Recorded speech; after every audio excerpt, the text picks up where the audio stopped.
Welcome, residents, to the Dr. DC podcast. My name is producer Richard, and across from me is the doctor himself.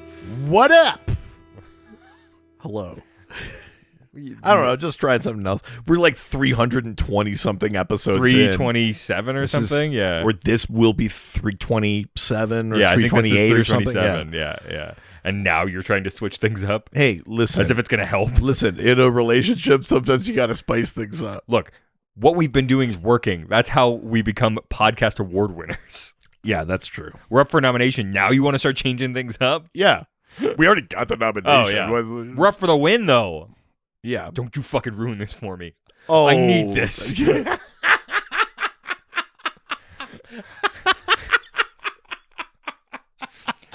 The legislation, I got a taste, and I need to go back up. Yeah. I think if we win twice, we officially get to each suggest one law for the Oh, Yukon. yeah. Or remove one law.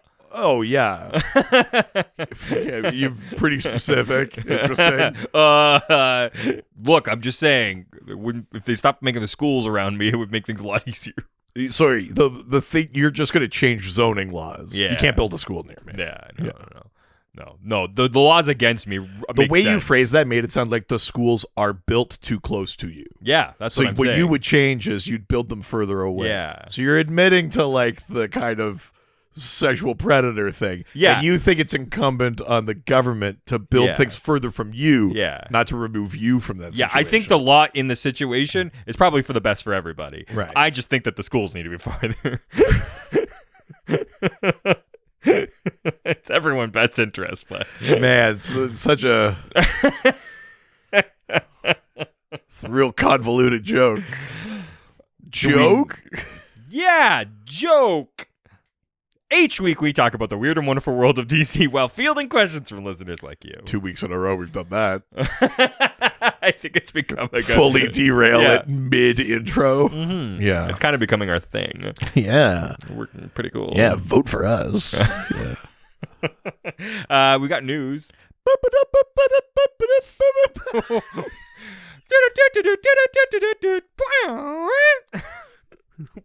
the fuck was that? Did I just beat a level in Mario? Like,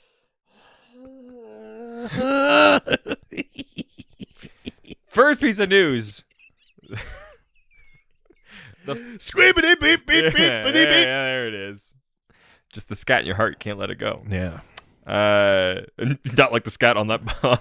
Oh yeah, happy anniversary of the Dave Matthews Band Chicago River incident. Speaking of scat. Oh, incredible. The Flash ends his run in season 9. That's showrunner right. says. Yeah. So CW announced that the Flash will end next season with season 9. You could probably just end it this season. That's fine. I mean, at least this way though, they can you could prep an ending. Sure. Yeah. And hopefully that means at the very least a sort of satisfying last 3 episodes. I fell off the Flash this season. Like that's And you know how much of an apologist I am for this stuff. I like things and I want to like things, and I was like, I can't. The Flash was the best of them for so long. Yeah, you were supposed to bring balance to the Force, not leave it in darkness. Yeah. I mean, my hope is that knowing it's the last season, rope in your cameo, do the stuff that will just make it some fun for however many episodes it is. I think it's a shorter season too, 13, 14 episodes or something. Thank God. Yeah, I mean, here's the thing. Flash fell off, but I would go back and reevaluate some of the seasons I shit on. Sure. I mean, yeah. I actually think Flash seasons 1 through 5 is really solid. Now, that's the Cicada season. Yeah. And I'm I would kill for the Cicada season this point. It's true. You know what I mean? At the time, I was like, oh, come on. And then I was like, oh, it gets so much worse. How do you end a show like that, though? There's a couple of things that I think they haven't tackled yet, unless it happened at the last part of season 8 and I missed it. I don't think they have done where Eobard meets Barry for the first time. That thing where it's in the future. Yeah. The Flash goes on an adventure and meets an Eobard Thawne, and Eobard's like, oh, I'm going to try and be like, you know, like, and then he realized. I don't think they've done that. We've talked about his origin, but I don't think we've done that moment. And that would be fun to do, I think. If, again, they didn't do it at the end of this season. That would be interesting. How do you... Because that's the thing, right? Like, you mean, like, what's a threat big enough? But also just, like, how do you walk away? Like, because, like Arrow, you kill him, right? I mean, Arrow had the best one, because it's, like, it ends in crisis, and you put him, like, he gets to be the Spectre, he gets to rebirth the multiverse. Like, Oliver gets the ultimate kind of, like, hero sacrifice thing. See, the CW likes to kill off its, like, characters. Like, I just don't know, because, like, it's all the other shows are mostly canceled. That's what I mean. So, like, how do you end the Flash? I mean, it almost certainly has to come back to, you know, how do you give him a happy ending? Like, this is what I mean. Like, that's a lot more complicated with this type of show. I agree. I don't have a good answer for that. I know, like, episode to episode, be like, we gotta get, you know, let's get Supergirl in there. Let's get, you know, like, let's do some of those things. Like, we got to get Vibe back, you know, like some of those things, just to be like, oh, it's coming to an end. Hey, I remember you. Like, that shit. Yeah. Just give me all that stuff. But you're right. I actually don't know what that should be. It's weird, right? Because it's like either it's like happily ever after. It's like everything. Because I also feel like they've kind of overdone Reverse Flash, even though he's obviously a huge villain. You're not going to not use him. Yeah, either the character has to die, or you have to find a way for like there to be like no more adventures. Or you do it where it's like something they realize, like, the Flash is never going to be made, and it ends like that kind of weird comics thing where he becomes the lightning that goes back in time and strikes. Like, just do something like that, so it's a close the loop thing, so he can say goodbye to people, but it just starts the adventure, and then we know, like, Excess and Impulse are going to be out there after him and stuff like that. Like, we know that the lineage carries on, but he kind of can have like a goodbye sort of thing. Good question. No idea. Yeah, I feel like do I think they'll land it? I don't know. I think the Eobard thing, the potential of him just like the last shot is him being like, oh, well, my name's Eobard, and that's the ending is like. Oh, I mean, that would be interesting too, but yeah, I don't know. It's gonna be a weird one because I'm trying to think of like precedent for like other things, and it's like everybody always just like they either die or like live happily ever after. I mean, it's Supergirl, like that show just. You know, that show ended, like, on a nice note. Batwoman got canceled. Legends got canceled. So when you actually get a chance to close it the way you want to. I mean, the only one that got to do that is Arrow. Yeah, and Supernatural, like... Well, Arrow and Supergirl, but... Yeah, and Supernatural. That's what I mean. Like, how often do the shows just actually given a closing? I think it can't be...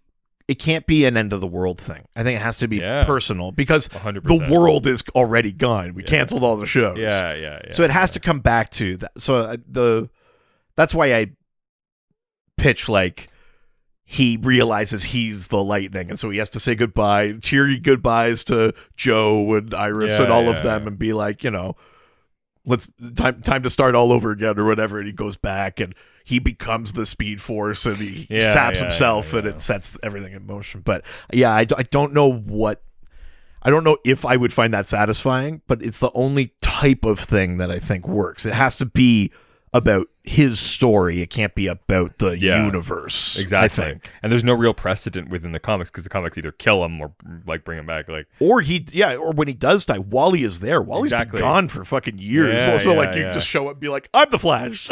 Yeah, and it's like, well, you guys we're good. Like, which I would love to see, but I would love to have seen it seasons ago. Yeah. Like, it almost feels like Barry should have died seasons ago, and they hand the show to Wally. Yeah. But well, we'll see. Yeah. Last piece of news: Ben Affleck is apparently going to suit up as Batman in Aquaman 2. Yeah, everyone's treating this very much as fact. I don't know if it is or not. Momoa put up a post of him and Ben Affleck like hanging out. He's like, "So good to see you, brother. You know, the WB tour came by, and things are gonna be great. Aquaman 2, blah blah blah." It didn't like like. I'll see if I can find it and read it. Maybe I'm being overly cautious about it. Everyone was like, he accidentally leaked that Ben Affleck is in there. And then I think people were like, oh, it was going to be Keaton, but it's being reshot, or whatever because of all this shit that we think is happening. Although apparently Flash is still coming out. But it's still, I feel like they're going to cancel that. I mean, they on that like Q2 earnings call that Warner Brothers Discovery did, they were like, the Flash is coming out. And that was like on Thursday. I mean, they were still announcing stuff for Batgirl like just a few weeks ago. No, I know, but this was 2 days after the Batgirl thing when the brass from WB Discovery were like, yep, we canceled that. The Flash is coming out. And I was like, Jesus. All right. I'm going to see if okay. Here's what it says. Reunited, Bruce and Arthur. Love you and miss you, Ben. WB Studio Tours just explored the backlot, all right? Busted on set. All great things coming. Aquaman 2, all my aloha, Jay. I mean, I don't think it's crazy to think that means that they're shooting and that Batman... And he looks like he's like... is in there. He looks like he's dressed like Bruce Wayne. Yeah. I don't think it's crazy, but I read that and I was like, oh, cool, they hung out. And then I started seeing like, Jason Momoa just spilled the beans and I was like, did he? That's really funny. So, yeah, I guess. I do love all of the... I think that's cool, though. Like, I like Ben Affleck as Batman. And I still, And with that Aquaman, I think it works. And here's the thing, I know it's not the same as like being in a movie as a secondary character, but like Iron Man 3, like the Iron Man trilogy ended early in the MCU. Yeah. Now, don't get me wrong, Robert Downey Jr. is like in Civil War. Yeah. He's in these Avengers movies, and that's the piece we're still missing. But like, it's fine to just show up and be like, oh yeah, they're there. Yeah. It's still part of it. We're just kind of having a separate adventure. Yeah. You know what I mean? Like, I like that. Have him bomb in. Yeah, it's... there's cool. that rumor that Gal Gadot's bombing in on Shazam 2 or whatever. Sure. I don't know if that's true or not either, but I like that shit. Yeah. I can't imagine what the, like, how do you... Like why you do that and like what the pricing for that kind of thing is, because it feels like maybe to pay him to do it. Yeah, unless a lot of these deals that they make, like contracts with these people, are like, you're going to be this character in this many different movies. I think he's past that, though. But also, I just saw another again, I don't know if this is true or not, but some rumor that like Warner Bros. Discovery is like trying to recourt Henry Cavill. Oh, as Superman again. Yeah. Huh. Listen, let's not all get hopes up or anything. Yeah. I saw it. Who knows? It's like anything else on the internet. It's like, I just saw the thing and didn't investigate it. But if that's true, and they're going to the trouble of not just cutting a Batman cameo, but reshooting it, who knows? Maybe they got designs on a Justice League follow-up movie, or at least some sort of thing where it's like you see them a bit, but they hand it off to like other hero, like, sure, yeah. which I'm also cool with. So yeah, who knows? Well, Who's if to so, say? I'm excited. Yeah. Well, that is the news, which means it's time to get into this week's theme. That's right. Pull out your diva cups and grab your clots, ladies, because it's time to talk period pieces. Grab your clots? What the fuck? Because this week's theme's period pieces. Grab your clots? Yeah. It's a human body. What's wrong with it? I'm fine with that. It's the way you said that. What? Sounds... I don't know that that's how it works, man. Yeah, tell me how it works. Well, isn't the point that the bleeding like exits if it clot? Like, does it? There's no. It doesn't just clot come out as a thing, does it? Yeah. Oh no. Yeah, that's so much worse. Yeah, it's not just like liquid. I thought it was. I thought that's the whole point of the Diva Cup. Oh, you sweet boy. There's some, but yeah, there's also like pieces. Oh, jeez Louise. I thought that's what this episode was about. Oh, good Lord. I wouldn't have called the episode period pieces if I had known that. Yeah. Man, our education system fails us. Yeah. Well, shit. Yeah. Huh. I'm glad I'm the one who tell you this. Yeah, the way it should be. Everything I know about a woman's body, I learned from Richard. Don't you think I know what You think I don't know what to tell my friend about periods? He knows what makes me come. I have to tell him about periods. It's a circle of life. Well, shit. Yeah, I just assumed it wouldn't clot because it's got to come out. Yeah, no. Well, no, but I mean, it's also like, yeah, it's clots and also like pieces of the actual like lining. Oh, shit. Yeah. Well, yeah, fair enough. Huh. I love it. They don't call me Dr. Diva Cup for nothing. They don't. At all. They don't call you that for anything. Yeah, we're talking period pieces. Good Lord. Yeah, and our listeners were concerned about whether or not we could handle an episode on sex and sexuality.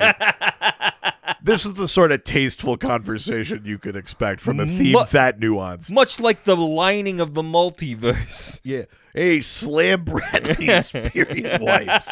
Slam them up. Good Lord. So, what's period? It's just like stuff that's like in different time.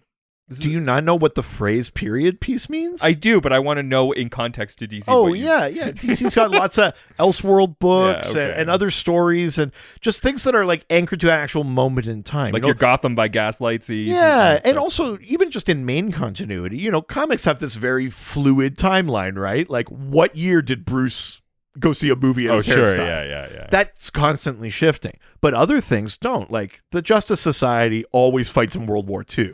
Yep. Even as we move further from it, that stays the same.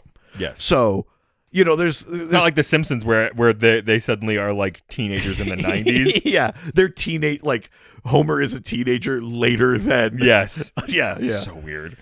Yeah. So there are things even in main continuity that are like anchored to a time and place. So anything like that.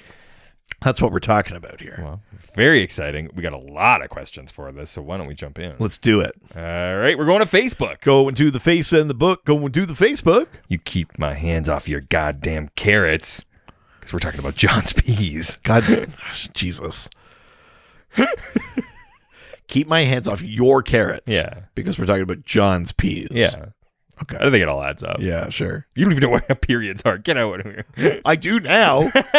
And I'm horrified. I wait for a bunch of people to write it and be like, Richard's wrong or whatever. Or it's different. How often does that happen? Even if you were all the sycophants, they wouldn't fucking call you out. John's Peas asks, bunch of fucking brainless cultists. Unless they're on your side. Yeah, but yeah, well, in that case, then they're just heroes. Yeah. Never forget. Would the Gotham by Gaslight, there you go, series have worked with characters like Green Arrow and The Question? Right, so Gotham by Gaslight, for those who haven't read it, is a Batman story told like turn of the century, like Jack the Ripper. Yeah. They made a great animated movie out of it. I like that one, actually. Yeah. All those animated movies are like slight tweaks from the book or whatever, but I really enjoy that one. So it's got, he's got that kind of Victorian cloak sort of thing. I mean, the design of the Gotham by Gaslight Batman is awesome. It inspired what is now like Earth 19, which is this sort of kind of steampunky Earth. That's where you get the Accelerated Man instead of the Flash. Yeah. The Accelerated Man, who made a cameo appearance on the TV show. Really? Way back in like season 3 or something. You remember how there's Danny Trejo is Breacher. Yes. And Breacher's daughter Gypsy was on the show. Yes. On their Earth, they hunt people that travel. Yeah. You briefly see this purple lightning and this guy show up with a scarf and goggles and that. Oh, and that's the Accelerated Man. Okay. Yeah. There's the... Does he access the Speed Force, though? Yep. Oh, okay. With a purple lightning. Yeah. So, there's him. There's the Wondrous Woman. Like, all these kind of Superior Man. This very, like, turn of the century kind of aesthetic.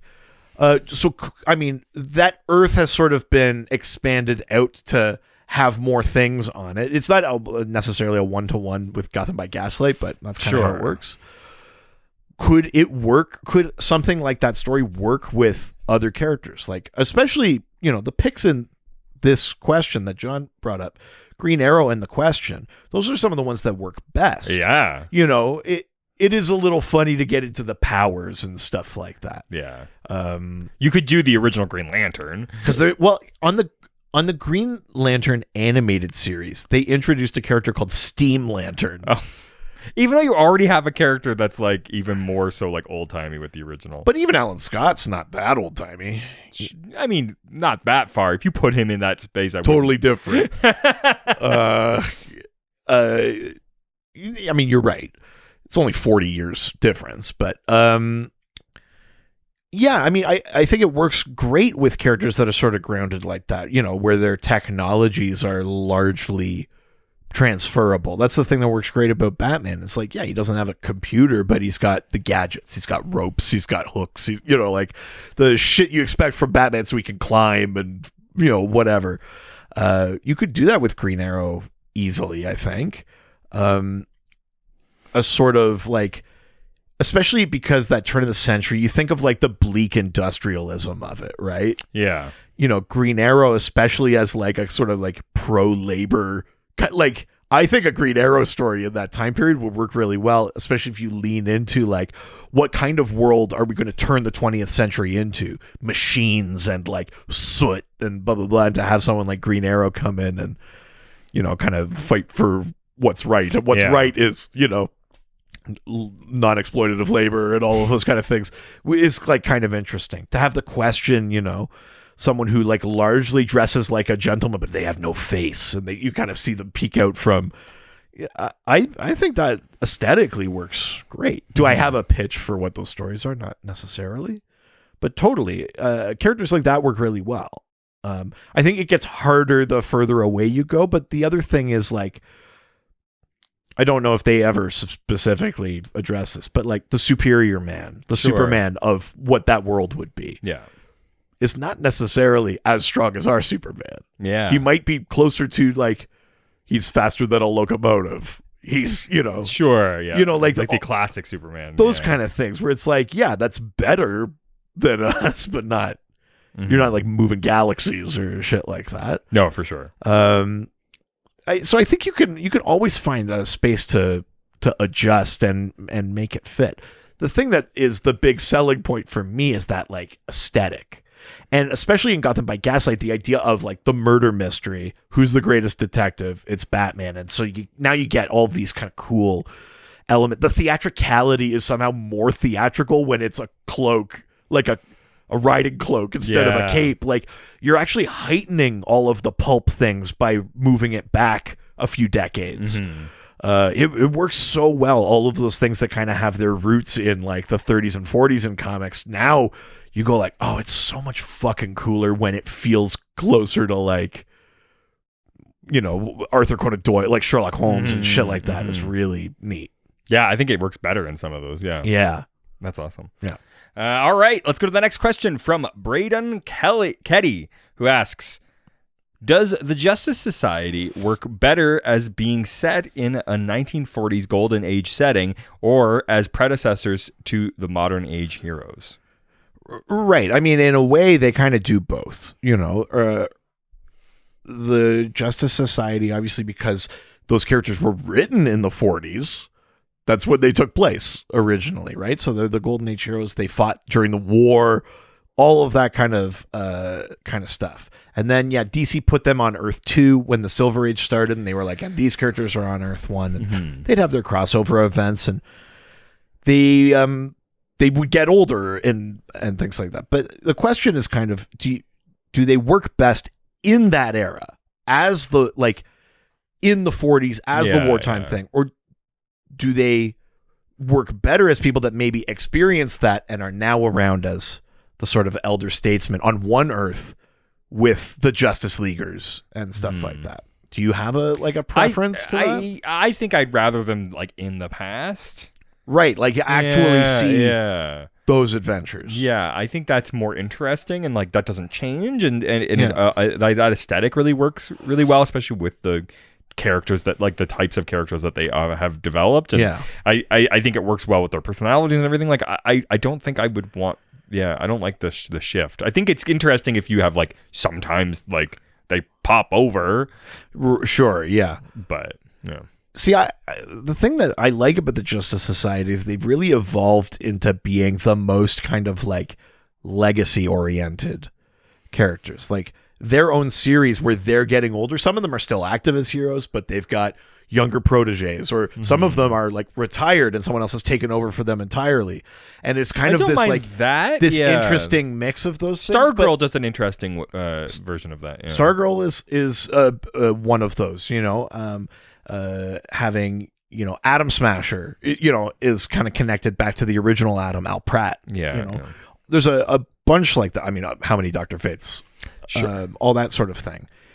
Yeah, and he's an example of somebody that works, I think, in all times. Yeah. You know, Our Man, his son takes over. I think those things. From a legacy standpoint, I think it works. Yeah, but I agree that, I mean, All Star Squadron was a book that was like about them in the war. Yeah, I'm not against another book kind of like that. Some more adventures. Or not even during the war, but just like there's a whole interregnum period between the war ending and sort of like McCarthyism, which like canonically is what kind of takes them out of the game for a bit. Yeah. They're like asked to unmask and they go like, fuck you, government, sort of thing. There's a whole span of time in there that would be interesting to explore. I would not be against that. It's a thing I kind of liked in that Venditti Hawkman run. Is we actually, when Carter and Shira get one last life, they end up in the Justice Society era. Oh, really? And you go like, oh, that's cool. And they're fighting the Injustice Society. They make sense there, yeah. Like, that's kind of fun. I dug that. Yeah, I like that. Yeah, I wouldn't be against that. I like the legacy thing. I like them as elder statesmen, especially like Jay Garrick, Alan Scott, big time.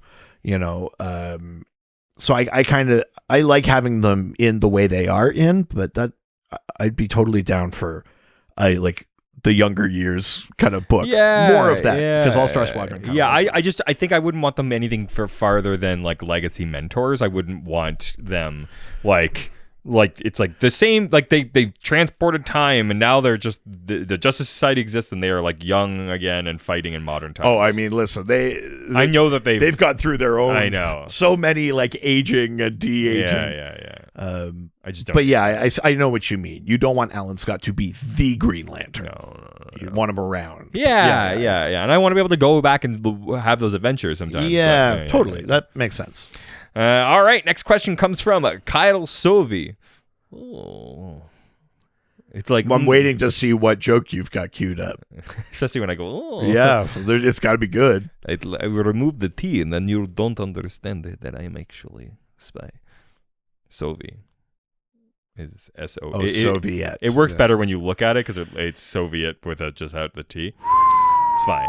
It's a joke for me. Is there a better period piece than DC The New Frontier? Great art. I love the art. Have you read New Frontier? I haven't read it. Yeah, so that's Darwin Cook. Yeah. It was a huge inspiration on, I would say, Michael Cho. Yeah. Who I also love. So DC New Frontier takes place like in the 50s and 60s. It's literally about bridging the Golden Age and Silver Age.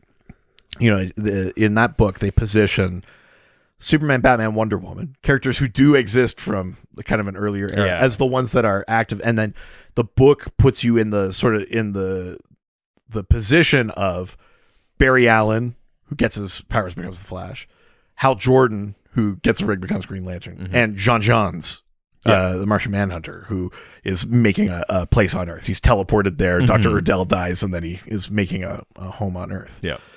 That book is about that, but then you get all of this sort of like 50s, 60s imagery of, you know, the Soviet menace and like the kind of all of that kind of shit in there. It's a great book and has some of the best Elseworld character moments. You know, like if you just looked at some of it, where you go like, is that how that character acts? You'd be like, maybe not.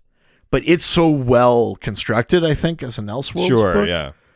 The thing I'm thinking of is the Viet Cong attack like a village of women, and Wonder Woman goes and saves them. Okay. And when Superman shows up, he realizes that Wonder Woman has let the women slaughter the Viet Cong. Jesus.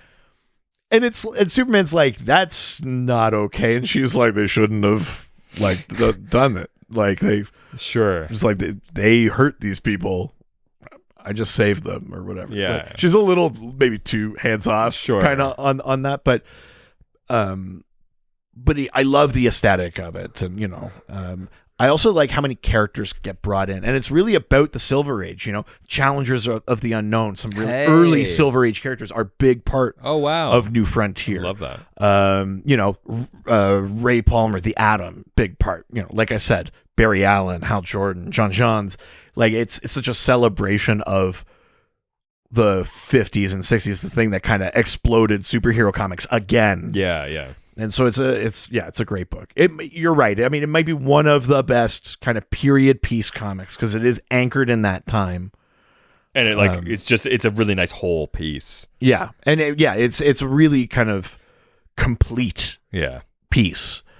And it kind of has this like looking forward and like what a brave new era we're entering. It kind of feels like what I imagine it must have felt like to watch like the space race or like see someone stand on the moon and you go like, holy shit, like if we're doing that now, what does the future hold? And then like smash cut to the shit show we're in right now.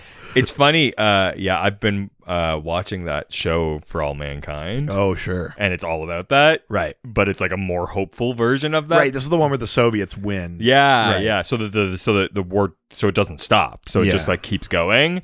And watching like, I just watched an episode where, so they end up like building a moon base. Right. And then the Russians also build a moon base. But then it's like they don't like show you huge giant changes. It's all little small stuff. So it's like suddenly like, some people have electric cars in the 80s, like that kind of stuff where it's like, like science is like a little bit more prominent because like people are looking up and it's really, really cool. But yeah, it's very much there's also maybe the cynical thing of like we need the fuel for space. So we got to figure out another thing so we can free up the fuel for space. Yeah, it's very cool. I like that a lot. Interesting. Next question comes from Jamie Edmond, who asks, is JSA the Golden Age canon?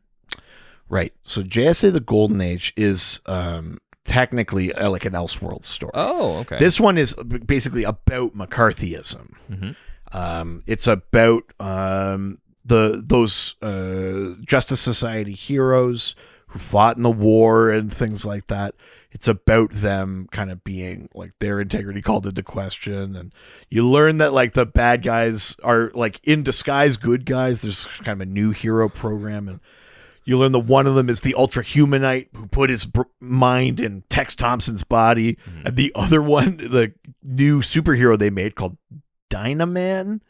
You learn he has Hitler's brain. Oh my God. Hilarious. But that is very specifically about McCarthyism and stuff like that. Now, technically, that book is not canon. However, elements of it or ideas from it have since become... I shouldn't even say since. Some are kind of inspired by comic things. So the Justice Society hanging up their masks because of this sort of anti-American activities commission sort of thing. That comes from their kind of last appearance in whatever it is, Adventure Comics or All-Star Comics or whatever it is. That is a thing in there that then this book picks up on, which then later becomes like canon in the JSA series. There's another piece where it's like you learn that like Starman, who has the cosmic staff that eventually Stargirl ends up with, that his like the cosmic rod or the gravity rod or whatever he called it, it channels like celestial energy, and you learn that the government uses that to help develop the atom bomb, and he's like racked with guilt about it. That specific kind of like, oh my God, I can't believe what I did thing isn't necessarily canon, but later in the Starman series, they do make reference to the fact that Ted Knight's research contributed to the atom bomb. Oh, wow. So some of those elements do like come in later, but is the actual events of the thing? No, they're not. A lot of those characters show up in because they're versions of main continuity ones, but no, the story itself is not canon, but the ideas in it, how did their intervention in the war actually affect the war? And obviously you can't affect it in that the war ended early or anything like that, because that is not true. Mm-hmm. We have all sorts of canon reasons for that. Hitler had the Spear of Destiny. He was controlling Captain Marvel. It kept the superheroes out of Germany itself because they didn't want to get controlled or whatever. Yeah. But we also find a way to work in their influence in other ways, like Starman's research.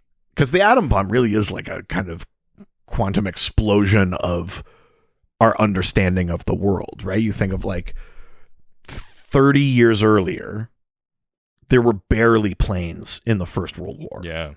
Like the planes in the First World War started with like we could get into the air and you could throw a brick. Yeah. And by the end, we had time machine guns. Yeah. And like proper dogfights and all of that stuff. And then when you get to the Second World War, 25 years later, and now we're talking about like atoms, nuclear fission, releasing the power of basically like the fundamental forces of the universe. That's a massive explosion in our understanding of the world and the universe and things like that. So it's kind of smart in a way to take something like that and be like, there's this extra element in there. It's like, in Men in Black where they'd be like, we got Velcro from aliens. It's like that kind of offhand thing. But you go like, sure, why not? Yeah, I like that. I guess it's not technically different, but I like that better than like only aliens could have made Stonehenge. Yeah, sure. I like, they gave us Velcro. It's like, well, we sure as shit, we're coming up with that. Yeah. Rather than like, native people can't do like science. Yeah, so it's like, a superhero helped unlock, the, nuclear fission for you. That makes sense. Yeah, I'm okay with that. So I kind of like that stuff. So, no, generally not canon, but a lot of the elements and ideas and themes become canon. Awesome. Yeah. All right, let's leave Facebook and head on over to Twitter. Twitter. First question from Twitter comes from Alex Jaffe. Great Twitter name. Who asks, how will DC keep Kate Kane's backstory relevant as we get further away from the repeal of Don't Ask, Don't Tell? Right. So Kate Kane, Batwoman. This is interesting, in the way we've defined period piece, something anchored to a time and place. This counts very much. So Kate Kane, Batwoman, had her like proper introduction in DC in like the mid 2000s. And a big part of it is that she's kicked out of the military or kicked out of West Point or whatever it is for being a lesbian. Oh, wow. And then that sets her on this other path. And she goes back to Gotham. Yeah. And it ends up with her using her training and stuff and becoming Batwoman and doing these things. But it's very much kind of, if that hadn't happened, she'd just be in the military. Yeah. Her father's a colonel or a whatever he is. So, yeah, I mean, the Don't Ask, Don't Tell thing has been repealed. And so, yeah, if you're trying to keep that as part of her backstory, you're either aging her up or you have to be like, what do we sub in? I mean, the unfortunate answer to this question, I think, is that even if there wasn't a formal policy, the story fully works with just not being accepted and dealing with the bigotry of it. How long? Is it I don't know, her platoon doesn't keeps hazing her or something, or she, people won't give her the trust they need, and then they're on maneuvers and something bad happens, and because they were being bigots, she couldn't help.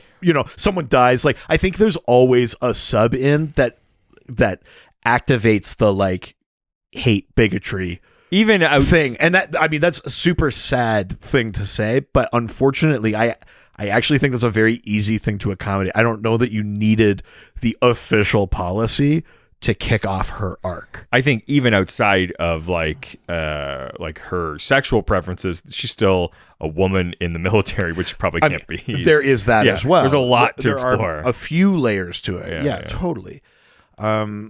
So yeah, I mean, as far as at least for the next few decades, as far as like a specific inciting incident, I mean, the unfortunate piece of that is, I actually think it's really easy.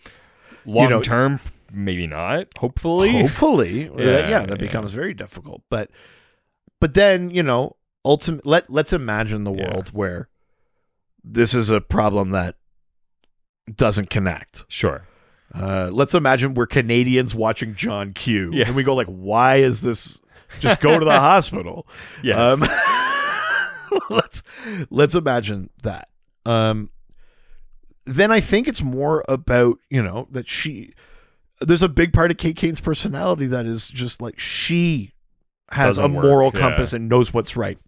In the military, this is the Captain America argument from Civil War, is that it's like someone else is telling us where to go and when to intervene. And that means sometimes we're being told to go somewhere we shouldn't go, and sometimes we are not being allowed to go where we should. And I think Kate has enough of a moral compass that eventually can replace the other piece as like the thing that,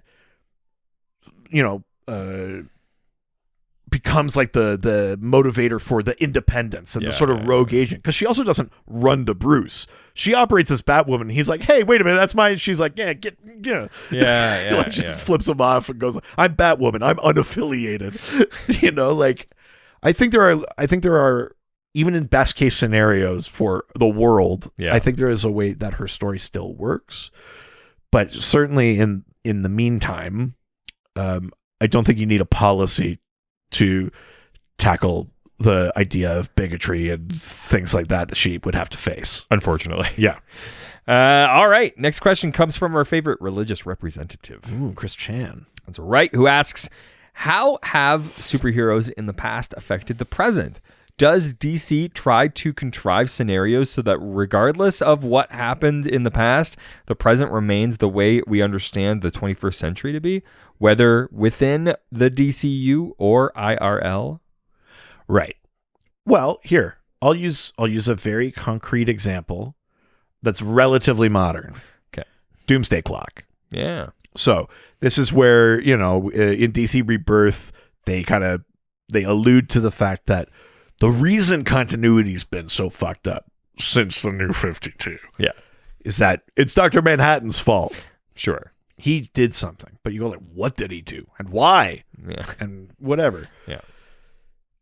And in Doomsday Clock, we eventually reveal that it's, he's got this kind of cold disconnection that we know. Yes. He's conducting experiments on, time and story and things like that, and particularly on the DC universe. Mm-hmm. And he realizes that Superman is at the center of it. And what he had done, the thing that makes the continuity the kind of way it is that he had gone back in time and moved the lantern just out of Alan Scott's reach. So he's in a train crash, and then he grabs he gets the lantern and he gets the power, and it saves him in the train crash, and he becomes Green Lantern. He moves it just out of his reach. Alan Scott dies, and the Justice Society doesn't form. Oh, wow. And because the Justice Society doesn't form, a young Clark has no one to look up to. Sure. And doesn't become Superboy. It's not until he's an adult that he becomes Superman. Interesting. And because there's no Superboy, there's no Legion of Superheroes in the 31st century. Because they're inspired by Superboy. Because the Legion are young. They're like teenagers and young adults and stuff like that. And it's specifically Superboy that they are inspired Not by. like the Teen Titans or... No. It's because this is also slightly pre-Teen Titans. Sure, okay, yeah. As a concept. Okay. So they kind of take this thing where they go, because that didn't happen, this didn't happen, because that didn't happen, this didn't happen. And that's across 3 time periods. So we kind of have the 40s, right? Yeah. We've got Superman in whatever, the 80s or 90s, whenever that would be. And we've got the 31st century with the Legion. And so as soon as that gets put back, that lantern gets put back, then it all kicks off properly again. That's a very specific example of DC saying that the adventures of one era have a direct impact on what happens in a future era, beyond just the idea that like that's the way we perceive time, that it's linear. There's obviously causal relationships, but those are very specific ones that it sets up that Clark is inspired by the Justice Society, and that's what gets him out and heroing earlier. Wow. I and that's in Doomsday Clock, eh? Yeah. Huh. And then and then because he does that, there's a young hero that the Legion latches onto, who's a young hero whose myth is big enough to endure to the 31st century. You know, in a way that like Aqua lads might not, right? And then the Legion exists, and that's a really, really specific example. But I think that one works really well. You know, say I really like Doomsday Clock. I actually think it's like it has no business being as good as it is. Oh wow. Considering it's like a sequel to Watchmen, it's folding this like incredible standalone property into just mainstream. I mean, that's stuff. You could also say the same thing for the Watchmen TV show. Watchmen TV show also has no business being there. Yeah. You're right. But yeah, I mean that's probably the best, most concrete example. But there's lots. You know, they tell us all the time. You know, like if this thing happens, then you know that's always a story beat. You know. For Batman Beyond to exist, you have to get to, you know, like all these kind of things have knock-on effects. We are always alluding to the great disaster, Kamandi. You know, that Kirby property is now placed, when would it be? I think it's, I'm going to get this wrong. Legion of Superheroes Millennium, the Bendis thing that set up his run on Legion, put Kamandi into the timeline specifically, and it's either between Batman Beyond and the 25th century, when like Booster Gold and Eobard Thawne come from, or it's between the 25th century and the 31st century with the Legion. I can't remember. I'm sorry. But it puts the Great Disaster in there, and then you go, well, fuck, what's the Great Disaster? What do we do? How do we avoid it? Final Crisis tries to deal with that, you know, as Darkseid's falling through the multiverse, it's compressing space and time, so months happen in minutes, like all that kind of shit. And they talk about how, you know, there's the Great Disaster. We see the Atomic Knights. We see all this shit transpiring. We know it's in the kineline somewhere, but you go like, what turned it off? What did it? You know? So yeah, I mean, there's lots of examples in there where DC goes like, and that's why, bang. Or now this happened because this. Yeah, exactly. Cool. All right. Next question comes from Chad Bokelman, who asks, a genie grants your wish, and Darwin Cook returns to gift humanity with a 12-issue maxi series sequel to New Frontier. If the first was a glorious space race / Red Scare period piece, what's the sequel about? And who are the POV characters? Right. So like we said, you know, New Frontier, it's set, you know, in the kind of 50s, 60s, space race. Yeah. And your POV characters are Barry Allen, Hal Jordan, and John Johns, really. Because they're the new... like they're emblematic of the Silver Age is starting, right? Like that's the whole thing. And I think that's the piece that you'd have to consider, is that the book is also a meta thing about the Golden Age and Silver Age of comics. Yeah. So there's this moment in time that's literally representative of the moment where we're kind of changing eras of superhero comics, but also has this exciting new frontier that it's exploring. So you need... in a new book, it can't just be any era. It needs to be a thing that kind of overlaps with the kind of comics meta commentary and what are we talking about and things like that. If the New Frontier, I mean, I'm about to say a few things that I don't think I necessarily want. Okay. Because a Darwin Cook book, I want to feel good at the end of it. That kind of like looking forward and like, isn't it? Sure, you know, I want that feeling. And the thing I'm about to pitch is not that. Okay. However, let's look at the next era shift in comics. So from silver to bronze. Yeah.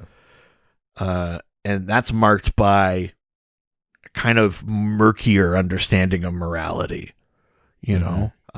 Extreme. No. That's later. Okay. That's like 90s. Bronze I'm talking like late 70s. Sure. Into the 80s. Okay. This is when we're starting to see the underbelly, right? This is where you'd get your Green Lantern, Green Arrow, hard traveling heroes. Sure. This is where you'd get that sort of thing. We're seeing, and what also happens in that era is like Vietnam, Watergate, we're being disillusioned with government. We're corroding our trust in institutions. If the 50s and 60s was like, our boys are going to do it. We're going to get to the moon. Then the 60s and 70s are like who you can't trust fucking anyone. And that's a horrifying thing. But then you would need characters that come around in that era to be your POV ones. Firestorm is a Bronze Age creation. Yeah. The New Gods are Bronze Age creation. So maybe Mr. Miracle is one of your kind of window characters. And maybe it's something about, how the promise of, 15 years earlier gets, 10 or 15 years earlier gets squandered by the selfish and the corrupt. Mm-hmm. That the things they built got steered in the wrong direction. And how do we move forward? Can we right the ship? Mm-hmm. Or is it like a death spiral? Again, I don't know that that's something I actually want to read, but I'm trying to think conceptually, we need to represent the shift in tone of comics, use characters that show up to be emblematic of that era. Because what's the other thing of Firestorm is that he's a jock who gets picked on by nerds and shit like that, which on its own doesn't sound like much, but that to me is representative of that the growing strain of anti-intellectualism mm-hmm. that is now so pervasive that you can't escape it. But that idea that in academia or smarts or intelligence equals nobility, the things we were throwing the shackles off of during the French Revolution and the American Revolution and stuff like that. There was this equation made where they were if you are smart, you're elitist. Sure. You're not one of us. It's that's not what that means. That's not an indicator of class, or it shouldn't be, you know what I mean? And so Firestorm in a way represents that thing that becomes part of the corrosive decline. So then how does that character reconcile that and try to fight it and try and steer the shit? I think that's where I go for a follow-up thing that kind of thematically treads into the similar waters as New Frontier, but it's considerably darker. I don't have the personality or outlook to see the silver lining. Hopefully Darwin Cook would, but that's where I'm coming from. Mm-hmm. I think I would love to see a Legion story instead.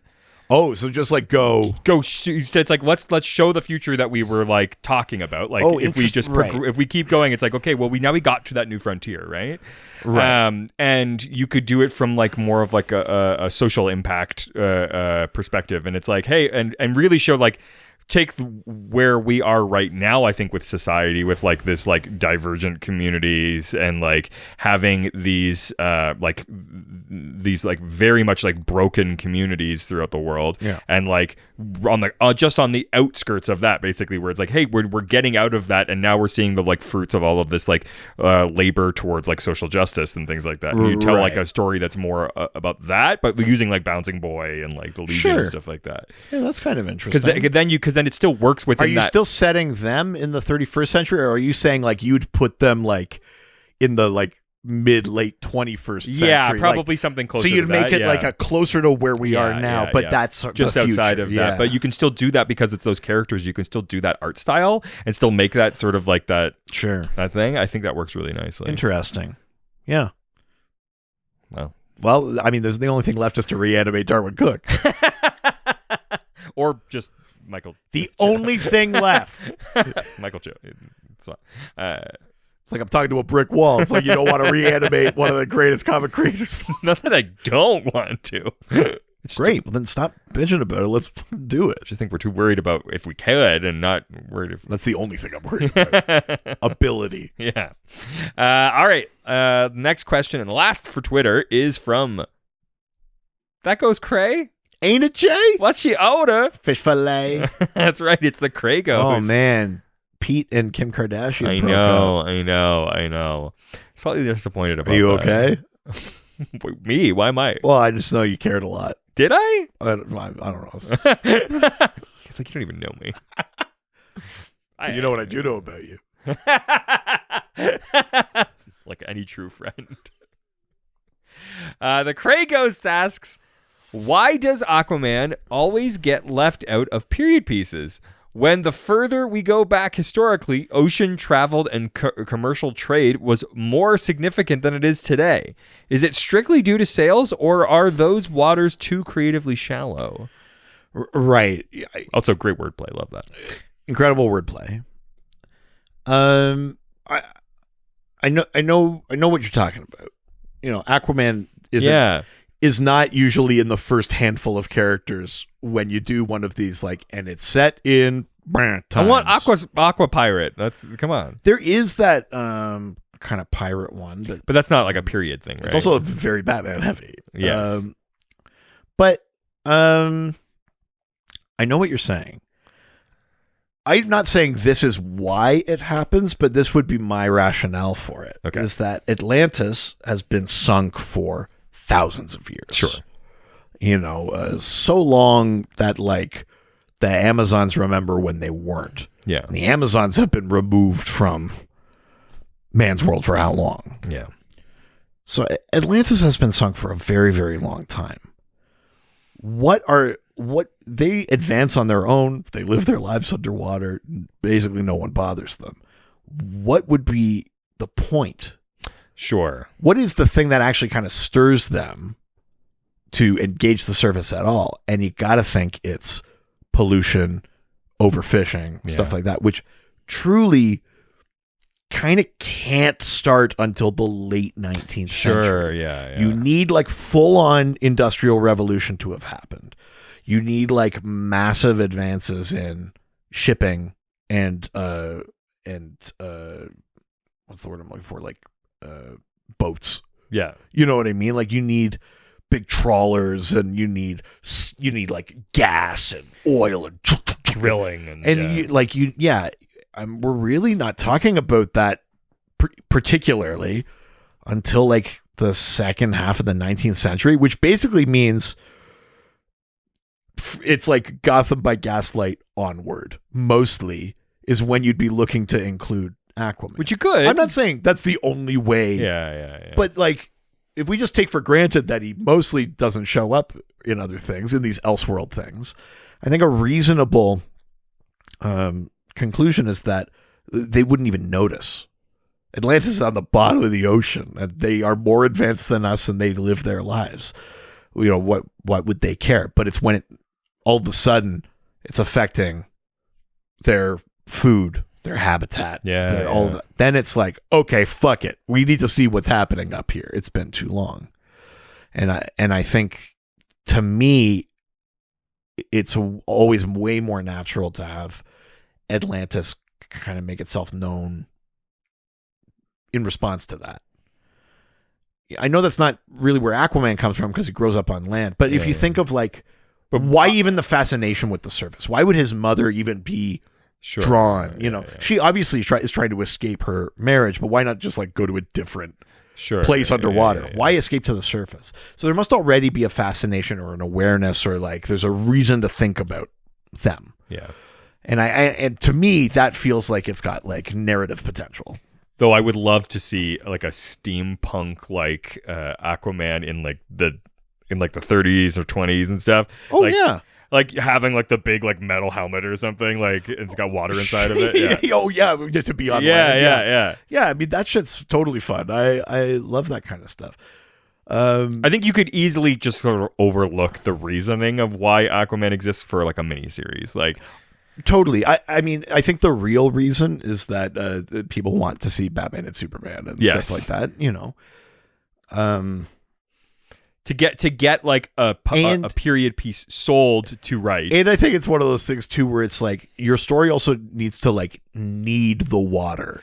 Sure. But not that Aquaman can't exist on land, but you go, but why is he here? Yes. Yeah. And it's well, we must need to do something. Putting Aquaman in when Columbus comes out, I'd love an Elseworlds thing where Aquaman sinks fucking Columbus's vessel and they never find the new world and they just leave the new world alone. That would be awesome. Where for some reason, it could be coincidence that he's gone to the surface, Little Mermaid style, to see what's up there, or whatever. But or he gets fishing trawled up by them, and they're obviously horrible. Their ship is dirty, and he's like, "Fuck this," and he sinks it. I'd love to see Aquaman as like an inciting incident of an Elseworld sort of thing. But. Or doing like a really old like Hawaiian sort of like tribal story or something with like Maori like. Or you adapt to a seafaring culture. Totally. Something like Polynesian. That. Absolutely. That would be super fucking cool. I'd love that. But yeah. Otherwise, I think it's to get a period thing sold, to not have like the big characters on it. Like it's got to be hard. You're either talking. It's got to be Pirates of the Caribbean. Kind of like 1700s. Or it's got to be 1700s into the 1800s. Or it's got to be like 1880 onward. Or we've just got to go divorce it from all of these other things. And make a cool Yeah, you're right. Polynesian or Maori. That'd be fucking rad. All right. Let's leave Twitter and head on over to Instagram. Now we're going to Instagram. Take some questions and answer them. What happened there? I was doing like a when you use the brushes and but as like an end fill. Yeah, like a yeah. I'll show you. Sorry, do you think I didn't understand what you said? Yeah. No, I just don't think it's good to do. Shut up. Beautiful. Keep that going. Fuck yeah. All right. That's the shit I'm talking. That's jazz. It was actually the news.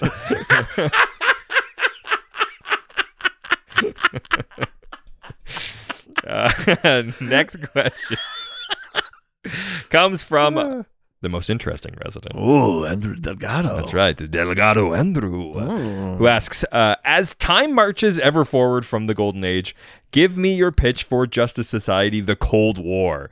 Do they work outside the WW2 era or as predecessors to the League? Right. So, so the Justice Society is very like anchored in time to the Second World War. Yeah. And when you think about like when Crisis on Infinite Earths happened, that's 1985. And when they made them one Earth, they're like, you're this generation, and then the Justice League is this generation. That puts about 30 years between them, which is a really nice timeline. But we are another 30, some odd years after that. Yeah. For me, I think the Justice Society works great keeping them at World War II. I think so, too. And they have enough weird stories and subsequent retcons of like magic and curses and pocket dimensions and, extant aging them or de-aging them and all of these things that you just go like, they were around in the 40s. Who knows how they're here now, but shit's shit. Some of them are really old. Some of them are 90, but they're supposed to be 130. Some of them are 50, but they're supposed to be, it kind of doesn't matter. Like, there's enough messy shit now that it's actually one of the easiest pieces of continuity. You just go like, they were around in the war. They're here now. They all have different ages. Shit happened to them. Because Speed Force, yeah. And you kind of just leave it at that. That gap can be ever wider. And I think it's still fine. It still works, It's a little less present. But if the Legion of Superheroes 1,000 years from now can be inspired by Superboy, it's not crazy for heroes to maybe spring up on their own and still be inspired by or mentored by people that came 60 years before them instead of 20 or 30. I think that's fine. And I think part of that is I think you need them to start as like costumed adventurers, and then part of the thing was like it was a world war. Yeah. And then they were drafted or they volunteered or whatever, and they become part of the effort. It was a world war. Yeah. And I think that's part of why I like them anchored to that, is it's like what higher calling for these new heroes. Yeah. That's save the world. Mm-hmm. Is it a giant like alien satellite that with a laser pointed at Earth? No, but that is save the world shit. Mm-hmm. End the suffering. Be inspiration, stop the evil, all of those kind of things. If you put them in the Cold War, it kind of makes them more impotent. Yeah, it's got to be all like subterfuge and like spy stuff. And I mean, in a way, that happens to them anyway, because they do kind of all hang up their shit. Yeah, because of McCarthyism. You get very much like you get Watchmen. That's I mean, maybe that's what we're talking about. Yeah. Because well, Watchmen obviously takes a lot of inspiration from those ideas too, right? That the first generation was sort of forced out or killed, or they couldn't cope, or they saw shit they couldn't live with. I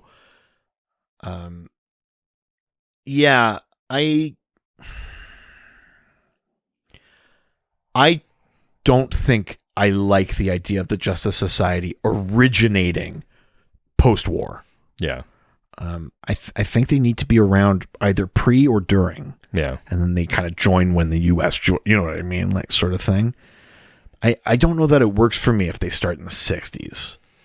Yeah. I mean, unless it's just a story where they exist in the 60s. That is fine. But I guess what I mean, though, is that they still have to be from that earlier time or whatever. Because I think there is a thing about certainly that original Justice Society lineup where whether it is right or not, it's almost a little nice to imagine that there was a generation where people just like knew what was right, knew what was wrong. Sure. Now they retconned heavily where it's like, and we were always fine with gay people and black people, because they're the heroes. They're supposed to be better than the rest of us and stuff like that. So, there's some historical revisionism happening with like how open they are about these things, but there's something kind of nice, I think, like narratively about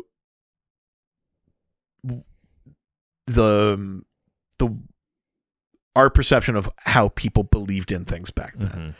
Mm-hmm. We talked about what would the Darwin Cook follow-up be, and the first thing I went to is like it goes to an era where all your trust in the institutions you were brought up to believe are inscrutable, like, is completely eroded.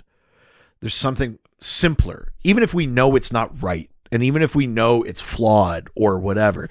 There's something simpler about like there was good and there was bad. Yeah, there wasn't, but you could believe it. Yeah. And because they're our heroes, and we give them the extra things that they might not have had in that era, like extra empathy, extra compassion, extra openness. Then to have them show up and just be like, they become kind of like those, they're almost like the guardians of your moral compass, where the League might go like, is this the one time we have to do a thing we said we would never do? And Alan Scott just shows up and goes, you don't do that. And you go like, all right, Alan. Like, I kind of like them as that. It was like, they can come in and be like, we lived through a world war. Could we have stopped it like earlier? Maybe, but there's a right way to do things. Sure. I don't know. I'm being messy about it, and I think there's lots of holes you can poke in that logic, but there's a thing I like about them being from that era, and I think it's partly their personality, and it's partly the war as an inciting incident, and there's a few things going on there. Sure, yeah. Yeah. All right, next question. Oh my God. Right, fucking strap in, because it's Jack Stonewall. Oh my God. Yeah.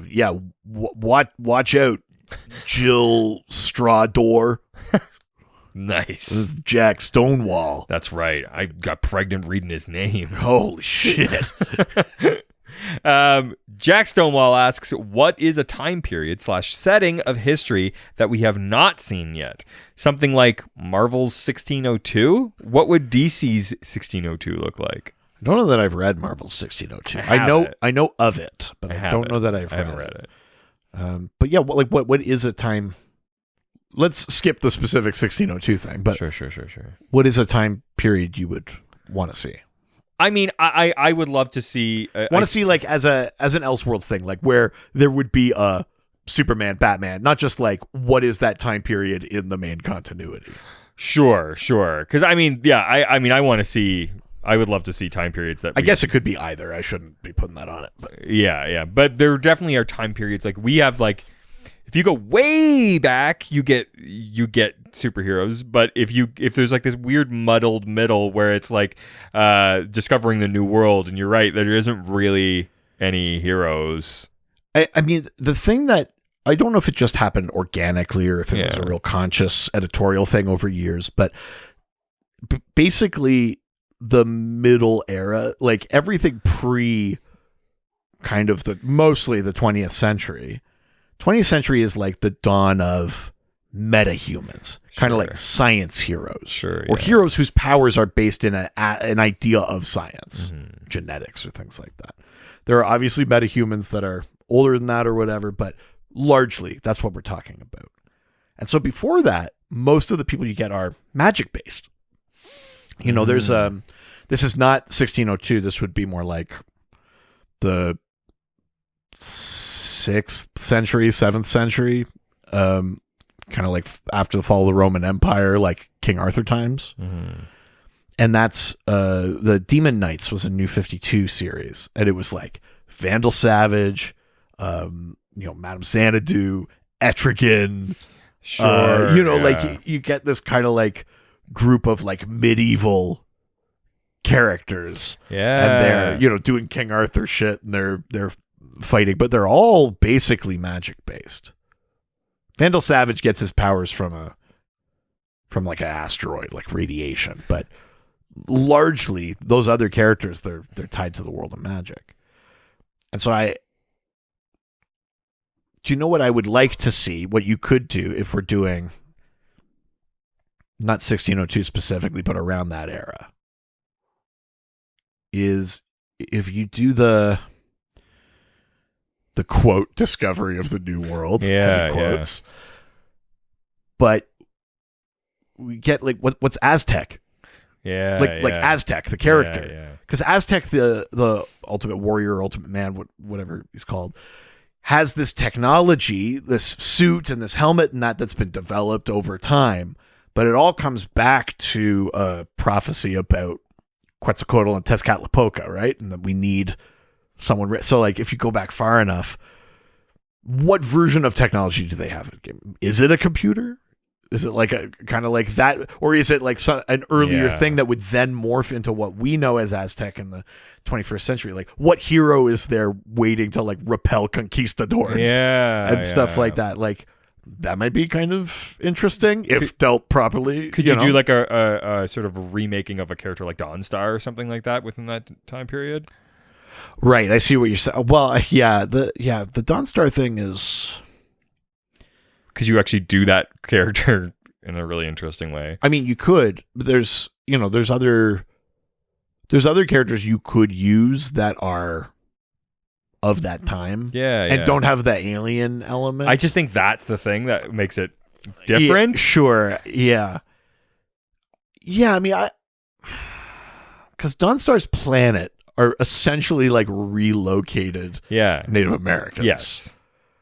But I don't know if I don't know when. Yeah, I know. So maybe you're right. Or maybe it has been said and we could just do a better you know what I mean? Like I think do they leave because they see the writing on the wall? Yeah, that's what I mean. Yeah, like is that worse? I'm obviously not the person to write this story. But I think there's something, you're right, there's something interesting to explore. But we've also got Black Bison and Super Chief and stuff like that. But some of those things have lineages. What's the earlier versions? I think that you could earlier than the Wild West thing that we see a lot. What are the earlier things? My mind's on it a lot because of Prey too. But sure, yes, totally. That's kind of interesting. I feel like we don't spend a ton of time in like. Like Shogun kind of era Japan. Yeah, I mean we do have some characters from that area that we could potentially go back and the New 52 kind of did a weird retcon to the Creeper, where the Creeper was like a, what do they call it, like a Oni? It was like a Japanese ghost. Oh, okay. Like a demon kind of thing.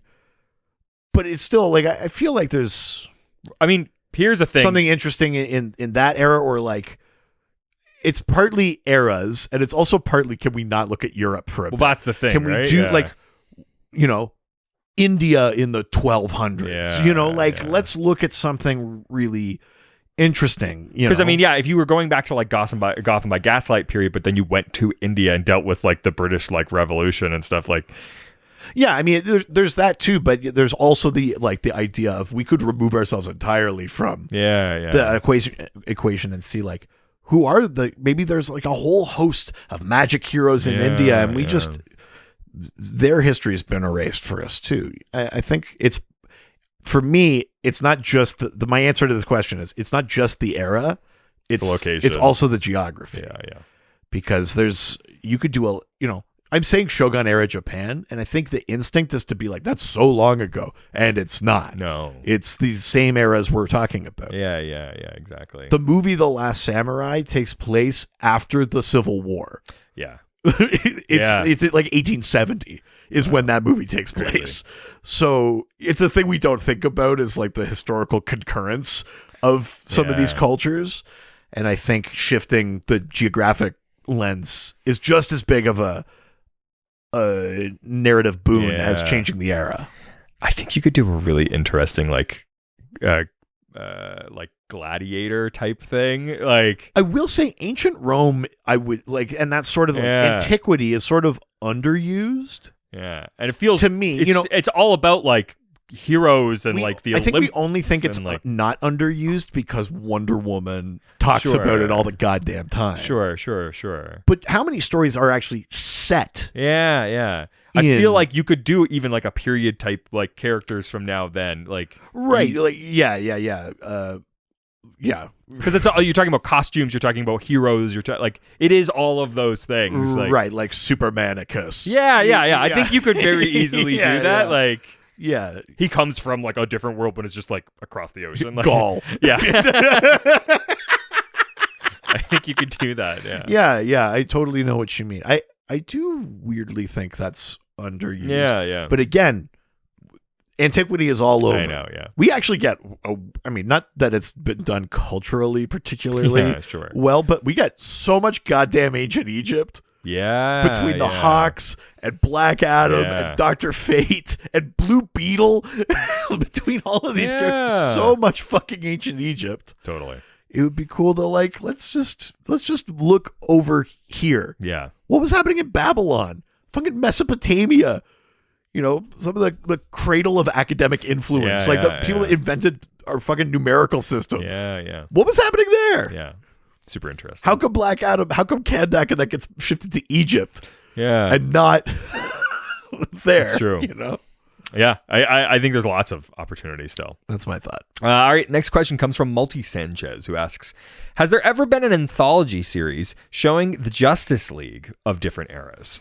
I'm thinking of the episode of Batman the Brave and the Bold when the JLI had to save the Batmen of different time periods. Oh, right. Yeah, that's a good one. Everything from Caveman Batman to Batmanicus. Hey, there we go. Of ancient Rome to future robot Batman. Yeah. That is a good episode. You would love that show. I don't know if you've ever watched. I've never seen it. I think I've seen the Joker and I was like, this is a weird Joker. Batman? No, you're thinking of the Batman. Oh, sorry. Yes. Batman the Brave and the Bold is like kind of campy and fun, but it's all team ups. Oh, cool. Every episode it's Batman and that's Plastic cool. Man or Batman and Aquaman or whatever. That, But it's got like, it's very, very funny. The guy that voices Batman on Harley Quinn first voiced him. Oh. It's the guy that played Oswald on the Drew Carey show. Yes. So weird that's the guy that does that, yes. At any rate, that's a tangent. Is there an anthology series that does that?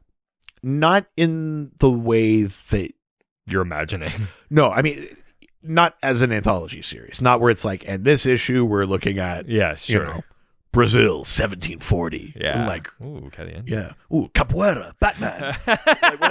Holy shit. That works too well. Batoera.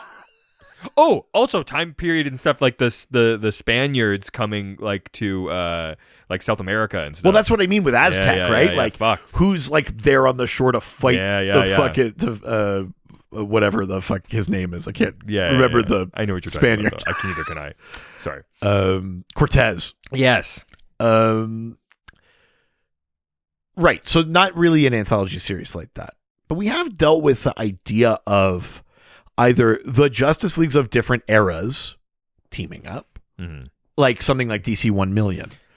Sure. Where you have the Justice League of our era and then the Justice Legion Alpha from the 853rd century, and some of them swap they swap places and that. And it's about these two distinct time periods that have analogs for all of those heroes. Yeah. Or Justice League 3000, that kind of Elseworld alternate timeline future where instead of the Legion we get Justice League. We get like kind of failed clone of the original Justice League and that sort of thing. That's a thing. Or, even like the Justice League Beyond. That's slightly different because they're all like a lot of like legacy characters and stuff that, but similar idea. But then there was also a series called Generations. Well, it's Elevation. Whatever. Woohoo! So Generations, it was like 4 issues, but each one would handle like a decade, and it was Superman, Batman, and like it would match not only the eras, but it would also match like that era of comics, like in tone and stuff. So the first issue was like 1939 and 1949, and so they're in their original costumes and they're fighting like a shitty robot, and the Ultra Humanite is just like in a dude's body, not a gorilla, and all this kind of stuff. And then it would be like you'd get to the one where it's like 1979 to 1989, and Batman's in this like dark armor and like shit. Like they were riffing on those ages of things like Golden Age, Silver Age, Dark Age, all that stuff. And they were also riffing on like literal periods of time, but it was Superman, Batman through the ages. Yeah. That's kind of interesting. But no, as far as there's never just been like an anthology book where every couple of issues they just stick you in a different century and that would be follow cool. that Justice League. I'd love that. It'd be cool as shit. It'd be really neat. But DC has also,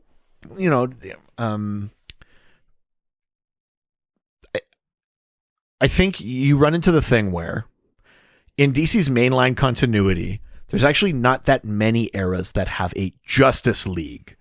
There are super teams in different periods of time. Yeah. You'd have to pretend. You got your Justice Society in the war era. You got the Demon Knights in the medieval times. You could put the Hawks and Black Adam and Dr. Fate and Blue Beetle or whatever. You could put all of them together in ancient Egypt. You could do these things. But you'd have to like pretend if there was. But there's not a Justice League. Yeah. Because those things tend to be Elseworlds, where it's instead of Clark Kent crashing in 1980, whatever, he crashed in 1640. Yeah. And then you follow the story from there, and you just imagine everyone else's history has been shifted that way too. So I think for an anthology series, you're either talking about like a massive ongoing retcon to the way we understand DC's main timeline, which is not like fully fleshed out and set in stone, but it's like, wait, there was a Justice League in the 1800s? Yeah. Made of who? You know what I mean? Sure, and you start now you're like inserting characters where they don't belong. Right? Into the main continuity. Or you're saying we're making an anthology series and we have to come up with a different Elseworlds thing every like 4 issues. Or you just go, who the fuck cares? But I think what I mean is the setup of that. I mean, anthology series are a hard sell anyway. It's more just like when someone has an idea for an Elseworld thing, you would just make that. Yeah. Instead of like, why put the pressure on to make 4 of them a year? It's like, I have a good idea. Make it. When you have another one in a different era, we'll make that one. But so sometimes forcing yourself to do it, you can come up with some creative stuff. Creatively, but not as a business. That's bad, you know what I mean? They can't even sell a regular anthology book outside of Batman. Sure. So why would they do that? That's now also outside of continuity. Yeah. I think that's what I mean. Is like, there's not really a good space for that in the market. It would be creatively rewarding and interesting to see, especially if you brought in people with different kind of cultural and historical backgrounds. And you'd get a thing almost like Batman the World. That was geographic, where it was each story existed as if Bruce Wayne was from that place. And it had artists and creators from those places. So you'd get a Batman of Japan. It's the story of Bruce Wayne, but it's like all Japanese. I fucking love that. Like that cool. shit. Like that's cool, but that was geographic more than chronological, right? That'd be rad. Give me that. I wouldn't say it's impossible, but even that's not an ongoing series. That was a special thing. Yeah. We hired 14 creative teams. They all did a story and we put it out. It's like it's got to be like a Batman like 1000 or like a Detective 1000. It's an anthology in that way, not as a like an ongoing series. Ongoing thing. Yeah. I agree. I think you could do that and it would be fun. A single book, I'm cool with that. Yeah. All right. Well, with that, we are leaving Instagram and heading on over to the Dockscord. Now, what song's in your head? Come on. Just the most recent song you've been thinking about and listening to. No, what song have I been listening to? You got to just do it because you're prepared for it and you've been ready for this. It's the Dockscord. It's the Dockscord. What? Send your questions from Dockscord. Were you watching Jurassic Park? Not recently. Oh, okay. That's the first thing I could get to. Wow. All right. Cool. I feel self-conscious now. Speaking of the Roman Empire, the first question comes from Chernarchist, which sounds like it could be like a Roman name. Chernarchist. How does that sound like a Roman name? Chernarchist? You're just saying it again. Because it sounds like that. Does it? Yeah. It's not Chernarchus. You know, it's Ist. Yeah. No. Close enough. Come on, man. Get your head in the game. All right, fucking Jurassic Park. Get your head in the game like me. Yeah. Time for the news. Zoom, zoom, zoom, zoom, zoom, zoom, bow. I've been the model of preparedness this episode. Well, Chernarchist asks... Piece of shit. What years do LOSH?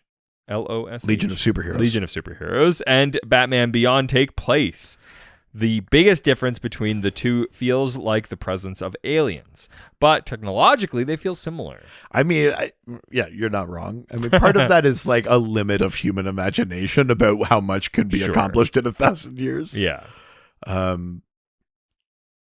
It's the Star Trek Discovery problem. Just think 1,000 years in the future, and it's like it's definitely better, but it's not like wildly different. Yeah. You know? Okay. When do they take place? When Batman Beyond, the series came out. This was in the 2000s? Bruce is meant to retire in 2019 in his late 50s. Whoa. Because they were going by like the years that the cartoons were on, and like where would they be? Because it was more based on the animated series universe. Well, yeah, it is 100%. It's part of that. So that's kind of what they were using for time markers. So Bruce would have retired in his late 50s from being Batman, late 50s or like 60 or something like that in 2019. Even though, and then the show takes place 20 years after that. Even though that version of Gotham looks like it's in the 1930s. Well, but and that is meant to be like 10 or 15 years after the events of Justice League. Sure, yeah. Which puts that roughly where Justice League would have taken place. So it means that like another 20, I think it's like 2030 is when Batman Beyond was meant to take place. So 8 years from now. But in terms of, we talked about the modern heroes and how they're less anchored to a period of time, right? What year did Batman go to the movies? Who the fuck? You know what I mean? Yeah, That keeps fucking shifting. It's not like, I remember it well. Neil Armstrong landed on the moon and mom and dad were gunned down in the alley. It's never been tied to a thing like that. So, it's like a floating kind of thing. But the thing that isn't floating is roughly the gap in time between when we imagine Batman to be in his prime and when Terry is Batman Beyond. Mm-hmm. So if we say, it's another kind of 10-ish years or so from Batman in his prime to him retiring, and another 20 to Terry being Batman, we're roughly talking 30 to 35 years. In the New 52 Future's End, that starts with Batman Beyond being sent back in time. He's sent back from 35 years in the future. that gap in time is a better gauge of it. Batman Beyond is roughly 35 years from the peak of Batman. Yeah. You could decide when that is. Yeah. You know, but that's the rough idea. Sure. So if Batman's if he's like 40, 41, something like that, like he's somewhere in like the 40 to 44 range, you know, good physical condition, but he's got all these young heroes that are now adults and they could take over. He could feasibly back out. Mm-hmm. Then yeah, we're looking roughly 35 years from then. Jeez. And that's when Batman Beyond takes place. Now, the Legion of Superheroes used to canonically be the 30th century because it was 1,000 years from the 20th century. And then as soon as we rolled over a millennium, so did the Legion of Superheroes. So they actually have it's also floating in the way that Batman Beyond is, but it's a more, it's more readily seen because there's all sorts of stuff that just says the 30th century. And now there's also stuff that says the 31st century. But again, because it's floating, the Legion is 1,000 years in the future. Sure, yeah. Which is a drastically different timeline. Batman Beyond, 35 years. Legion, 1,000 years. As for the other part of this question about their technologies and that, I mean, you're largely right. You know, when you think of the Legion of Superheroes era, what are the big technologies? Like, they travel through space. They have spaceships. They mess with time more than we do, but only kind of barely, you know. The United Planets is like a more formal organization, but really, like, all of the things they do, we do now. We've got spaceships that travel fast. Yeah, we got characters that can travel at what does the Green Lantern call it? Transluminal speed. Sure, yeah. All of those kind of things. Like, there's not like major, like, they don't have stargates. Sure, you would think they'd have a different means of transportation. Yeah.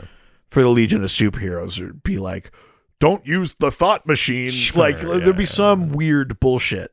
They don't have that much of that. Mm-hmm. You could blame the imagination of the 60s for that a little bit.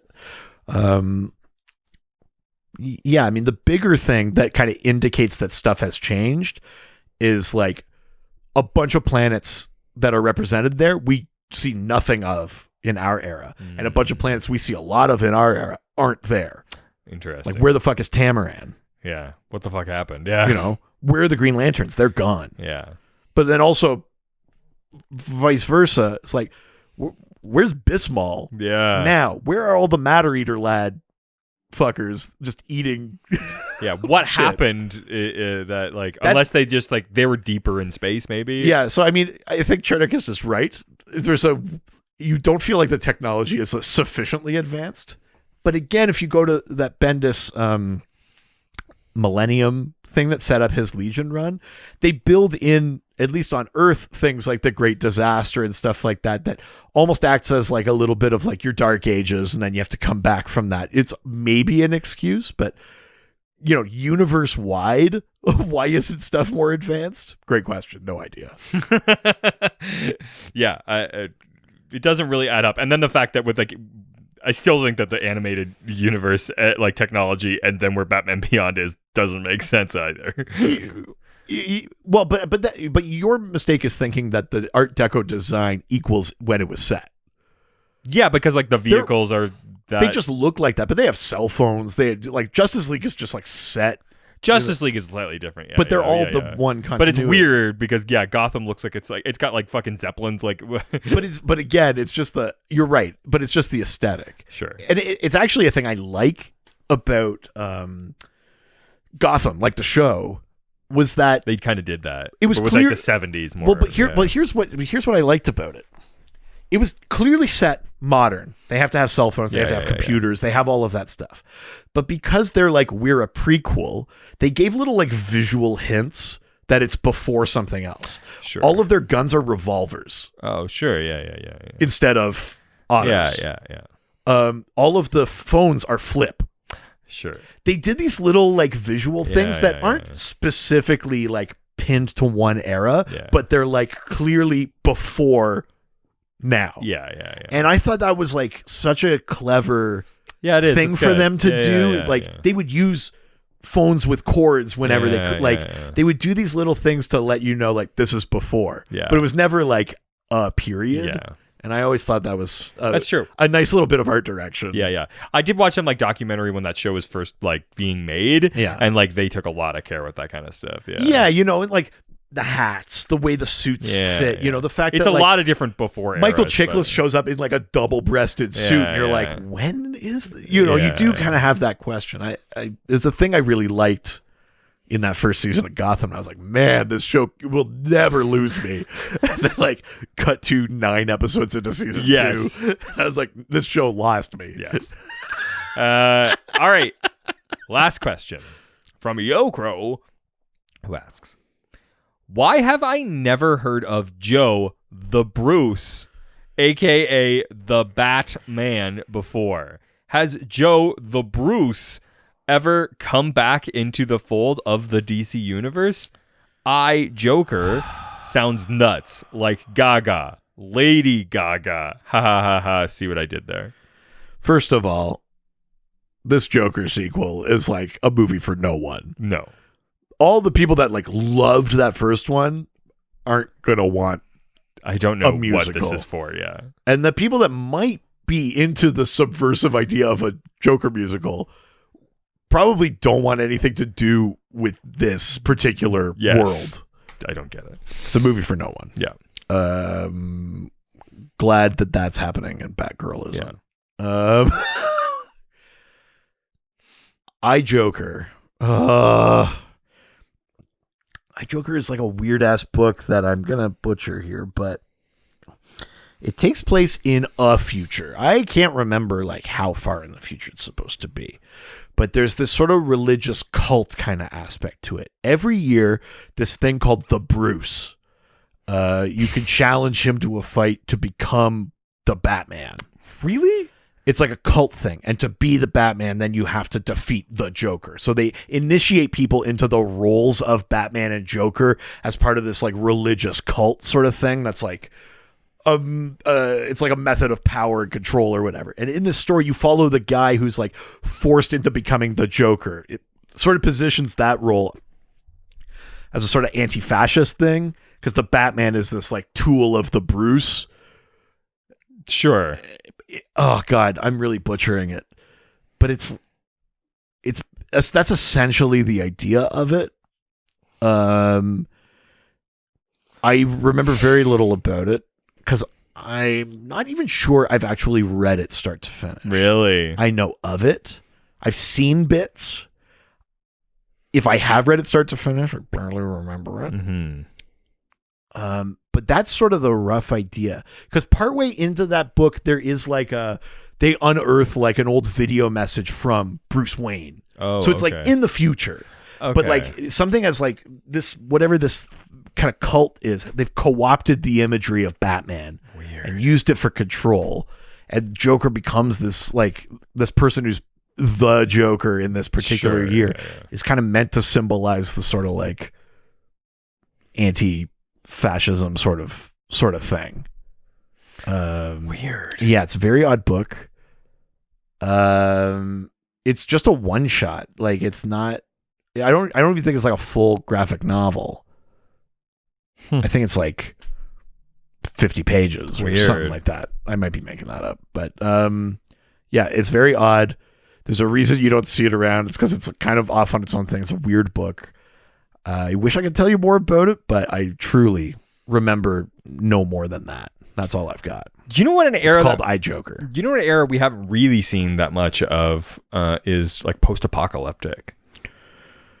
Well, yeah. I mean, I guess it depends which apocalypse you're you know, we see like Elseworlds all the time of post-apocalypse things. Sure. Batman Last Night on Earth is kind of like that. You know, Wonder Woman Dead Earth is like that. I would rather something about the like I would want something less like Desolate Earth and more something like closer to like what the like Horizon does. I mean, that's Commandy. Is it? Oh, okay. You know what I mean? Like, that's the world where the animals became humanoid and the humans went feral. Yeah, he's the last boy on Earth, and there's like a tiger that's like, I do science. I want something a little bit before that, but no, I think that's it.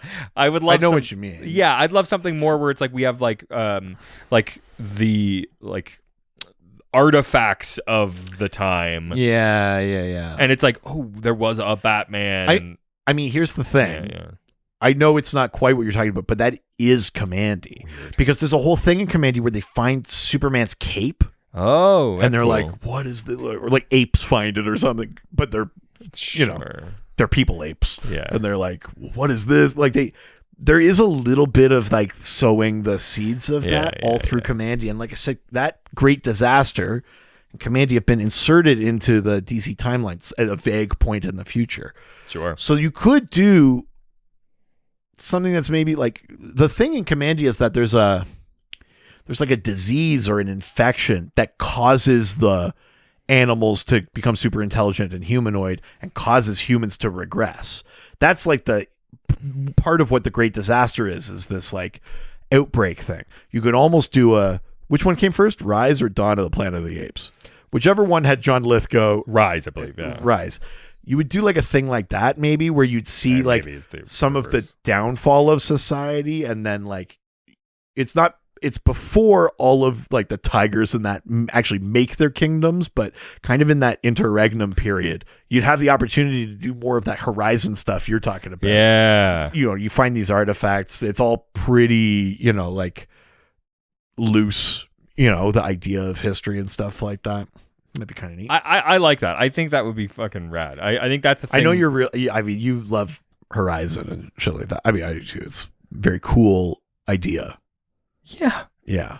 All right. Well, that was the last question. Well, holy shit. So you know what time it is. Uh-oh.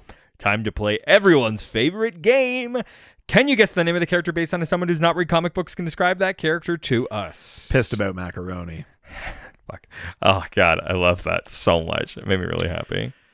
It's so much worse when I know it. It's one thing when I'm like, fuck, like I should know it and I don't. Yeah. But that one...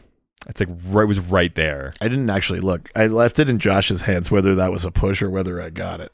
Because you never actually told me the name. I did get to it. Yes. But you keep talking about all right, well, I'm going to look it up because the way this game works is I send a photo of a DC character to my wife who does not read comic books, nor does she care for them. She sends back... push! It's okay, Josh. I trust you. I was like, wow.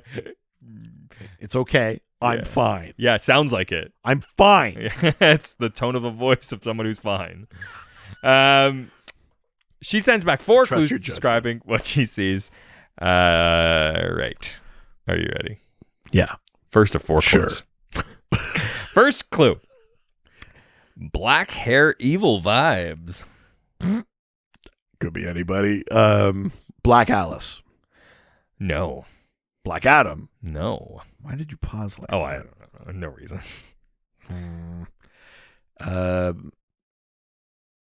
Black hair evil vibes.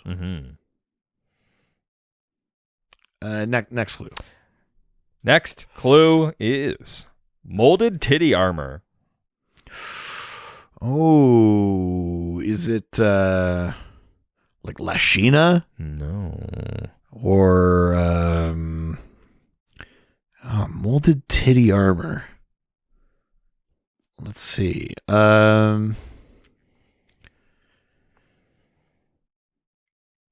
Is it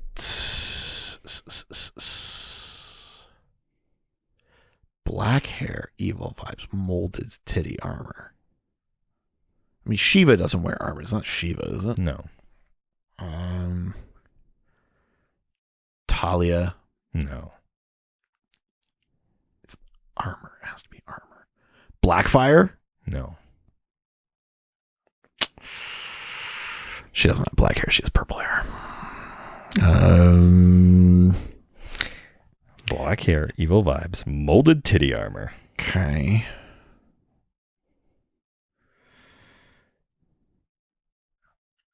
It's not like it wouldn't have been black, but Tarantula? No. No. It's Paul Giamatti.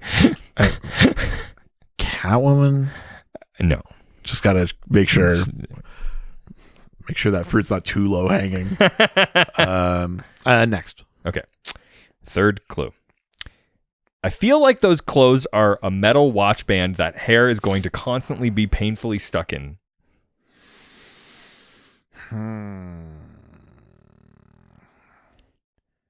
Devastation. No. Devastation. Woohoo! Scandal Savage. Nope.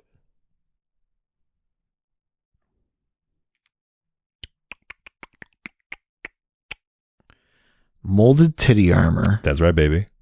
I'm assuming that means female character, but it might not. It could be male titties. Molded titty armor. Black hair, evil vibes. Mm-hmm. And then, silver. I feel like the hair would get caught in. I feel like those clothes are a metal watch band. Metal watch band, right. Is going to constantly get painfully stuck in. Yes, right. Okay.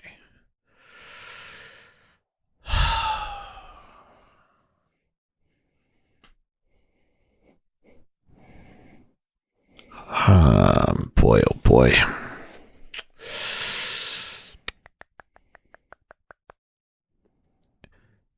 It's not genocide. Genocide wore green, I think. No. It's not what's her name? Like Baroness Fawn. It's that Wonder Woman villain. It is, isn't it? It's not Baroness. But it's a Wonder Woman villain. I actually don't know that. But German. I don't know. You were in the right name vibe though. Yeah, for sure. yeah. Like von Gunther or something. It's not German. It's not. No, it's not.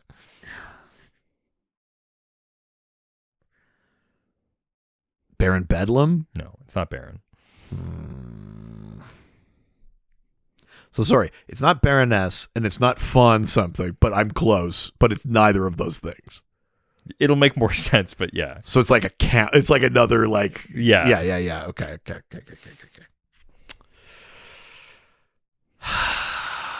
Last clue, please. Final clue.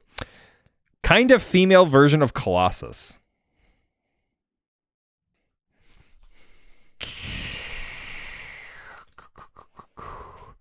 Like countess.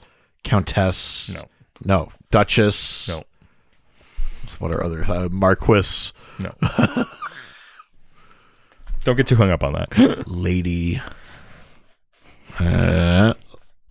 Lady.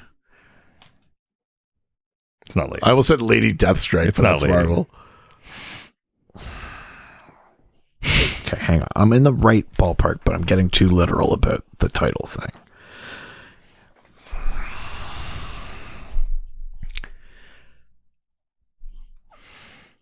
Kind of female Colossus vibes. Mm-hmm.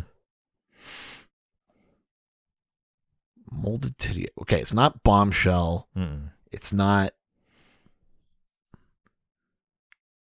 Rampage. Mm-mm. That's not metal. It's not Silver Swan. It's not.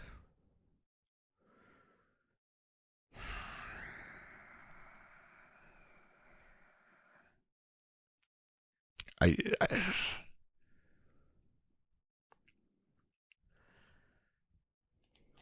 black hair, evil vibes, molded titty armor. That's correct. Like watch band where your hair would get caught. Yeah, material. Yeah, and a Colossus. Oh yeah, female Colossus. Yeah.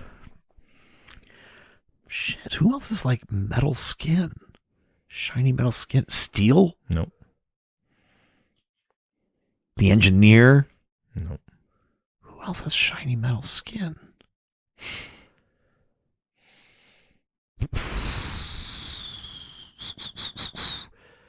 Wristband thing. I know what that look that's trying to imply. Molded titty armor.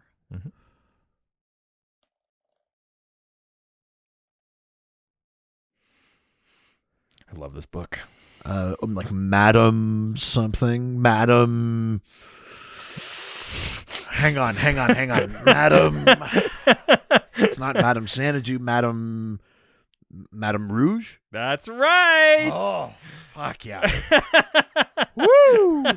It's Madame Rouge, first appearance from Doom Patrol first series, number 86 Woo! in 1964. This is a character who is, at least at the time of this book, is dead. Laura DeMille was a beautiful young actress from Paris who suffered from severe schizophrenia. When the brain experimented on her mind, she snapped and became Madame Rouge, joining the Brotherhood of Evil, Society of Sin.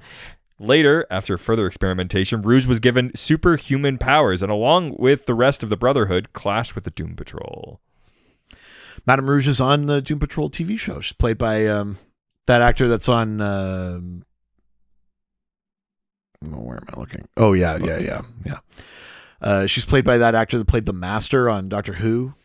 Yes. So, fucking love this book. You got that out of DC Comics Encyclopedia. That's right. I picked this up at Well Read. Nice. I love the Alex Ross art on the cover it's incredible. And it's just all the characters. It's great. It's exactly what I've been doing online. I know. I have a couple of editions of those. They're always fun. I just like flipping and I forgot about you. And, yeah. Well, maybe that'll be a double one day. That's awesome.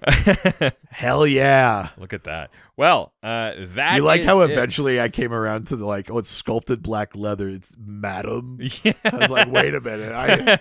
I understand the power thing now. You see where I was going. We would love to hear from you residents. Maybe you want to send in a question for next week's episode? Yes. Do you know what? See how confident we are? I'm just going to say it. Send questions. Okay. About the Snyderverse. Whoa. We're doing it. We have a guest for that episode? Yeah. Hey. My father. Oh my God. Yeah. The Zother. The Pod Zother. Hell yeah. Man of Steel, Batman v Superman, Zack Snyder's Justice League. If you want to interpret that to also include the first Suicide Squad movie and Wonder Woman, kind of like when things still had the touches of Snyder creatively involved. Yes. You could do that. But basically, let's talk about the Snyderverse. Yeah, baby. Send your questions. And all right. If you see me put up a different set of questions, it means my dad didn't want to come on the show. Which would be surprising. I believe it. I don't know, man. It didn't have to do with the show. It was to do with you. Yeah, he's actually staying with you. Yeah, it's great. He comes up. Yeah. Can't wait for him to see the art. Oh, God. All right. We can record at my house. Yeah. I mean, that was the idea. Also, this room isn't really set up for 3 anymore. No, it's not. All right. You can send those questions to our various social media platforms like our Facebook. Dr. DC Podcast. Or Twitter. At Dr. DC. Wake up because we're about to get drunk. Wake me up. Inside. I can't wake up. Wake me up inside? Save me. Yep. I actually can't remember the rest of the words. From this nothing I've become. Oh, there you go. Yeah. Instagram. Dr. DC Podcast. You can send us an email. drdcpodcast@gmail.com. We have a subreddit. r/Dr_DC. You can call us on the doc phone. 208-917-3238. Did you use those voicemails from the Alex episode? No, but we had 40 questions. Yeah. Okay. So when we do get around to doing the second half with Alex, that voicemail. Hell yeah. All right. You can also join us on a really young, cool place called TikTok. Yeah, at Dr. DC. Yep. Where the For You page is accurate. And you don't need to know why. And you stop asking questions. Yeah. Mommy, sorry. You can that volleyball one you sent me? I know. But I mean, my response was, why do you think I fucking sent it to you? Why don't you come on our website, drdcpodcast.com or .ca. That's right. Also, you can give us a 5-star review, and we will read it on the show. But That's we right. are woefully behind the curve here with the Lord of the Rings. Not going to happen until we get to 200. But That show's coming. It's coming fast. Oh, I thought you were going to say, but since you've dropped the ball, now it's 300. I thought that's what you were going to attempt to do there. Well, I would never. Name one time. I can. Give us those 5-star reviews. It was the last 100 milestone. No, I think we always agreed on this. Everyone thinks you sound crazy. Why don't throw you... an extra thing in there? Not only will we do Lord of the Rings, but we'll also each get another tattoo. Oh, yeah. Oh, I don't want to do that. Oh, no. Yeah, you don't get to vote on it. It's only a thing we'll like. But yeah, let's throw that in there. Is that incentive? Is that good for you? Yeah. Is that what you? Is it going to be comic book related even? I don't know. Lord of the Rings related? I'm not getting a Lord of the Rings. I already have a Lord of the Rings one. Yeah, that's true. Tree of Gondor. Yeah, baby. Also, you can send us some physical mail to either Richard Eden or Reed Vanier at 301 Hogue Street, Whitehorse, Yukon, Canada, Y1A 1V8. Also, if you want to support us and get something out of it, why don't you subscribe to our Patreon? Yeah, patreon.com/DrDC. There's a $1, $5, $7 level. They all give you access to the Dog Squad, our awesome Discord fan community. And then on top of that, at the higher levels, you get bonus episodes.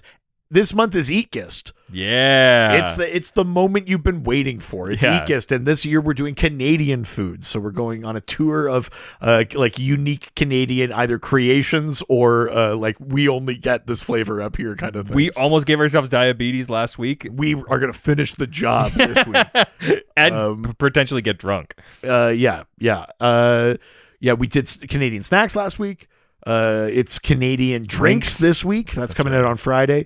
We're going to do Canadian meals and like Canadian like ingredients, you know, Montreal smoked meat, Oka cheese, all that kind of shit. So that's at the higher levels. And then there's also theme polls, videos, all sorts of fun stuff that helps to support us. But if my little greedy piggies haven't had enough yet, we have a whole other fucking podcast. Yeah, Ghostfacers, a Supernatural rewatch. We are going through every single episode of the CW Supernatural.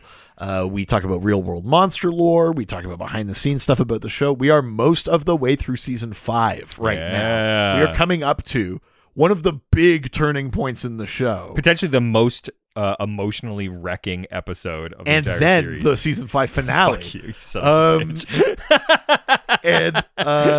And we're almost there. It's a great time to jump on, actually. So yeah. Yeah, do that. Both Dr. DC and Ghostfacers are nominated for Canadian Podcast Awards this year. I think voting is over, though. It's over on the 11th. So if you are a Canadian podcaster, it's an industry award, but if you're a Canadian podcaster, you can go to canpodawards.ca before the end of day tomorrow, I think. Yeah. And you can vote for Dr. DC in Outstanding Comedy Series or for Ghostfacers for Outstanding TV and Film Series. Yeah, we finally got in the sections that we wanted to win. So yeah, it matters this year. Yeah, not to shit on the year we won for a hypothetical year where we might not. Yeah, fuck that. Yeah, this is when it because for comedy we're up against Canadian comedy icon Jonathan Torrens. And the drummer for Our Lady Peace. Oh, yeah. Oh, yeah. Taggart. Michael Taggart? Yeah. Oh, shit. That's right. That's who that is. Yeah. Damn it. I mean, he's no Rain Maiden. But... Superman's dead. That's what we'll say. Oh, by the way, that almost might be the theme based on the Golden Age theme poll that's happening right now on the Patreon. What? Superhero, like DC superheroes in song. Oh, might be right. Might be the theme for the last episode of this month. Holy shit! Lots of fun stuff. Look at that. Well, that is it for this week. Ciao, ciao. Adios. All the superheroes, they always fight for what is right. Live with danger and adventure. They are men of might. This was a Brain Freeze podcast.